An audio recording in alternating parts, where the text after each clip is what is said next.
Target ng Bureau of Customs na mailabas sa mga container na naglalaman ng balikbayan boxes ng overseas Filipino workers ngayong Christmas season. IKBOC spokesperson Assistant Commissioner at Attorney Vincent Philip Maronilla, aabot sa 130,000 balikbayan boxes mula sa 120 container ang kanilang ipoproseso.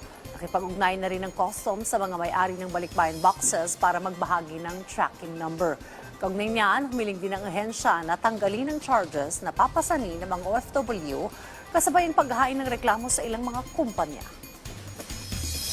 Unang-una hihingi po kami ng pasensya. No? Alam naman po nila na ito po ay talagang tinutukan. No? At talagang nakipag-usap kami sa kanila mula nung time na napunta sa aming atensyon to.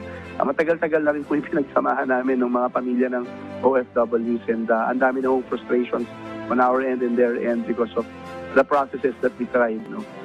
But ito po, no? Papare-pareho din po nating solusyonan to at kami po sa Bureau of Customs ay lubos na nagpapasalamat sa ating Pangulo sa kanyang pagbigay ng atensyon dito. No? Napakabilis po ng pagtugon ng ating Pangulo sa pag-realize sa problemang ito. Walang atubili. Talagang ginawa niya unang paraan yung aming request. No? Alang-alang po sa ating mga kababayang ulo.